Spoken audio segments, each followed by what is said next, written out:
السلام علیکم جی.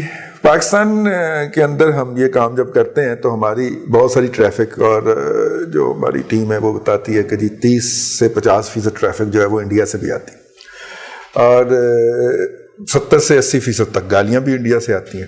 تو پتہ نہیں ان میں سے کچھ احباب جو ہیں بھارتی جو ہیں ان کو ہمارے کپڑوں پہ بڑا اعتراض ہوتا ہے کہ جی ایک ہی سوٹ ہے ساڑھے کو.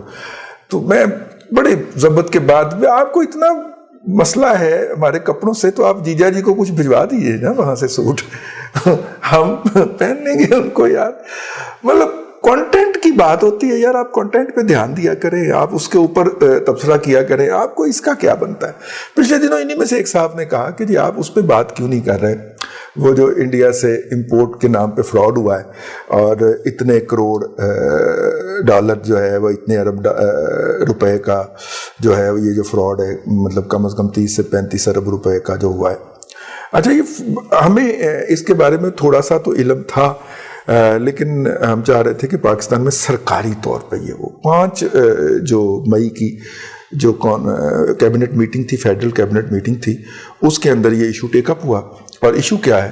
ایشو یہ ہے کہ جب بھارت نے مقبوضہ کشمیر کا سٹیٹس تبدیل کیا تو اس کے بعد پاکستان نے بھارت کے اوپر تجارتی پابندیاں لگائیں. اور تجارتی پابندیاں کیا تھی کہ یونیلیٹرلی ہم نے بھارت کے ساتھ تجارت بند کر دی. پاکستان کی بھارت کے ساتھ کوئی اتنی بڑی تجارت نہیں ہے کہ اس کو بہت زیادہ فرق پڑے, وہ بہت بڑی اکانومی ہے. ہاں پاکستان کے اندر جو بھارت سے چیزیں براہ راست امپورٹ ہو رہی تھیں اس سے پاکستان کے کنزیومر کو بہرحال کم قیمت چیزیں مل رہی تھیں, اور اس کے اندر بہت ساری دیگر چیزوں کے علاوہ ایک جو تھا وہ یہ بھی تھا, یہ جو جسے کہنا چاہیے را مٹیریل جو ہوتا ہے میڈیسنز کا, بڑی مارکیٹ ہے. را مٹیریل جو میڈیسن کا بنانا ہوتا ہے نا اس کے لیے ایک سرٹن ڈیمانڈ آپ کو چاہیے ہوتی ہے کسی بھی میڈیسن کا. اس ڈیمانڈ کے بغیر آپ اس را مٹیریل کے اوپر, کیونکہ لاگت بہت آنی ہوتی ہے نا را مٹیریل جو ہوتا ہے, کیونکہ 1 کلو آپ یوں سمجھ لیں کہ 1 کلو اس دوائی سے 1 لاکھ گولیاں بننی ہوتی ہیں, ٹھیک ہے. تو اب اگر آپ وہ ٹنوں کے حساب سے وہ دوائی بنانے جا رہے ہیں تو اس کا مطلب ہے کہ آپ کی کروڑوں گولیوں کی ڈیمانڈ تو موجود ہونی چاہیے نا آگے. اگر آپ کے پاس اتنی بڑی ڈیمانڈ نہیں ہے تو آپ پھر وہ کیسے اس کو مینوفیکچرنگ کیپیسٹی کو جسٹیفائی کر پائیں گے, نہیں ہو پاتے. تو بڑی اکانومیز جو ہیں وہ را مٹیریل بنانے کی کرتے ہیں. یورپ کے اندر جو بناتے ہیں را مٹیریل بڑا مہنگا بیچتے ہیں, لیکن ان کا کیا ہوتا ہے کہ وہ کسی ایک سالٹ کے اندر اسپیشلائزیشن کرتے ہیں, ٹھیک ہے. 2-3 قومیں مل کے کسی ایک سالٹ کے اندر اسپیشلائزیشن پیدا کر لیتی.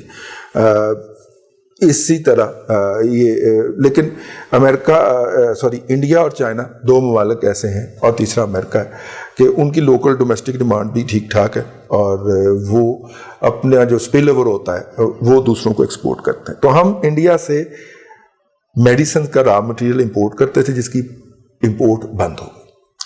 تو ایک سمری ظفر مرزا صاحب جو ہے وہ رزاق داؤد صاحب لے کے گئے کہ جناب یہ جو انڈسٹریز ہیں ہماری, یہ را مٹیریل وہاں سے آتا تھا, اس کی گولیاں بناتے آگے مارکیٹ کرتے تھے, یہ بند ہو گئی ہیں, تو را مٹیریل امپورٹ کرنے کی اجازت دی جائے.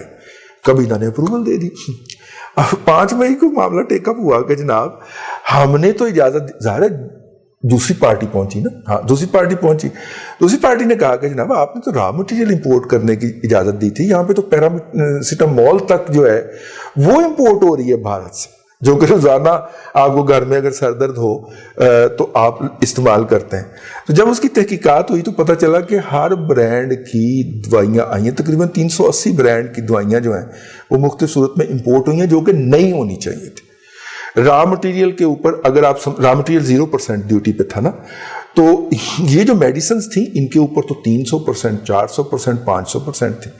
اور پہلے ہی بہت زیادہ ڈسکریپنسی ہے انڈیا کے اندر میڈیسن کی قیمت میں اور پاکستان کے اندر میڈیسن کی قیمت میں. آپ یوں سمجھ لیں کہ جو دوائی انڈیا کے اندر 1 روپے کی ہے وہ پاکستان میں 5 روپے کی تھی, اور اس 5 روپے والی دوائی کے اندر بھی 500% اضافہ کر کے اس کو 25 روپے کا کر دیا تھا اسی حکومت کے عامر کیانی صاحب نے نا, جس کو ہٹا دیا گیا تھا, لیکن دوائیوں کی قیمتیں واپس نہیں آئیں. جس طرح چینی کی قیمت بڑھ گئی, چینی کے اوپر چھوڑ بھی پڑ لیا, کریڈٹ بھی کلیم کر لیا کہ ہم نے کروائی ہے, لیکن چینی کی قیمت واپس نہیں آئی.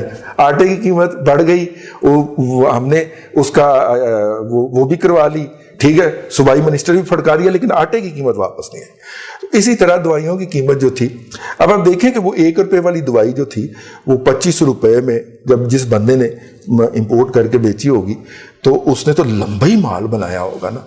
اب اس کی ایک یہ بھی صورت ہو سکتی ہے کہ اتنا کمایا جیسے ساڑھا حصہ کتنا ہے, یہ بھی ایک صورت ہو سکتی ہے, لیکن اس کے لیے انہوں نے انکوائری کمیٹی کا دے دیا. لیکن انکوائری جس بندے نے کرنی ہے وہ ہم منصب, ہم مکتب اور ہم پیالہ ہیں جناب ظفر مرزا صاحب کے. تو انہوں نے تو ظفر مرزا کو ایسے نکالنا اس میں سے جسے مکھن میں سے بال نکالا جاتا ہے. میں قصوروار ہو سکتا ہوں, میرا کیمرہ مین قصوروار ہو سکتا ہے, میرا پروڈیوسر قصوروار ہو سکتا ہے, ظفر مرزا کم از کم اس کے ہاتھوں قصوروار قرار نہیں پا سکتا. تو لہٰذا بہت یہ اب سمجھ نہیں آ رہی ہے کس ایشو میں دیہڑی لگا رہے ہیں یار. آپ خدا کا خوف کریں اور دیکھیں کہ دوائی امپورٹ ہونی ہے اور فلڈ گیٹ کھول دیا ہے کورونا کا نام لے کے, را مٹیریل کم آیا ہے, بنی ہوئی میڈیسن زیادہ آئی ہیں کیونکہ جلدی سے منگوا کے اور جلدی سے مارکیٹ میں پھیلا کے دیہڑی لگا کے لوگ باہر نکل گئے. یہ ایک اور کارنامہ ہے جو نئے پاکستان کی ریاست مدینہ کے اندر نیا پاکستان بنانے والوں نے سر انجام دیا اور ڈیول دیا اور چٹی دن دیا ہے, دن دہاڑے یہ لوٹ مار کی ہے. لیکن اس کے اوپر آپ اگر کوئی بھی تبصرہ کریں گے یا لفظ کوئی کہیں گے یا کوئی بات کہیں گے تو پھر 420 لاکھ والی تانیہ کے جو ہیں وہ آپ کے پیچھے پڑ جائیں گے. اور ہمارے پیچھے بھی تو پڑے ہوئے ہیں نا, کئی انڈینز کے نام رکھ کے تو ہمیں آ کے گالیاں دیتے ہیں. بھلا ہمیں نہیں پتا انڈین گالیاں کھانے کا جتنا ہمیں تجربہ ہے کسی اور کو نہیں ہے, تو ہمیں نہیں پتا انڈین کیا گالیاں دیتے ہیں. تو یہ جو 420 لاکھ والی تانیہ کے جو آ کے ہمیں انڈین آئی ڈیز کے اوپر گالیاں دیتے تو ہمیں نہیں پتا کہ یہ ڈومیسٹک گالیاں ہیں. تو خیر وہ جی چل رہا ہے جی سارا اس طرح. اور ماشاءاللہ ایک اور تمغہ سجا ہے ہمارے کپتان کے سینے کے اوپر, اور اب انہوں نے کریڈٹ اس بات کا یہ لینا ہے کہ جی یہ انکوائری میں نے کی تھی اور انکوائری کر کے زبردوز کر دیا جائے گا اس کام کو لپوٹ کے. جس طرح دوائیوں کے پہلی لوٹ مار کا جو 2700 ارب روپیہ سرکار نے کہا ہے کہ جس کے اندر دیہڑی لگی ہے جو پہلے دوائیوں کی قیمتوں میں اضافہ ہوا تھا. جس طرح چینی کے اندر 250 ارب روپیہ کہا گیا دیہڑی لگی ہے, آٹے کے اندر بھی کچھ 80-90 ارب روپے کے قریب کہا گیا دیہڑی لگی ہے. اب جناب یہ دوائیوں کی امپورٹ کے اندر بھی, اور ابھی ہم ان باتوں کا ذکر نہیں کر رہے کہ جو یہاں سے ماسک ایکسپورٹ ہو گئے تھے, ٹھیک ہے, ابھی ہم اس کی بھی بات نہیں کر رہے کہ جو چائنا سے ڈونیشن آئی تھی وہ اس کو ہم نے وہ اپنا فاٹا کے اندر رکھ کے تو آگ لگا دی تھی, کہا تھا شارٹ سرکٹ سے آگ لگی ہے, حالانکہ وہاں پہ بجلی کی سپلائی ہی نہیں تھی جہاں پہ ہم نے شارٹ سرکٹ کرا کے آگ لگا دی تھی اور اربوں روپے کا سامان جل گیا تھا اس کے اندر. اور راکھ کہاں گئی جی, وہ ہوا چلی تھی تو اڑ گئی. مطلب کمال کے ویسے کام ہو رہے ہیں اس وقت. جو کہ وہ آیا تھا نا چائنا کی طرف سے ڈونیشن وہ جلا بیٹھے جی ہم, اور اسی لیے وہ کسی بھی ڈاکٹر کے نہیں ہے اور کیسز جو ہیں وہ بڑھتے جا رہے ہیں. اس کارنامے کے اوپر میں پی ٹی آئی کو باقاعدہ سلوٹ پیش کرتا ہوں کہ جس دھڑلے کے ساتھ یہ لوٹ مار کر رہے ہیں اور جس دھڑلے کے ساتھ یہ لوگوں کو گالم گلوچ کر رہے ہیں وہ اس کے لیے بندے کو باقاعدہ بڑا دل اور بڑے جگرے والا ہونا چاہیے. اللہ آپ کو آسانیاں عطا کرے اور آسانیاں خلق خدا میں تقسیم کرنے کی توفیق عطا کرے.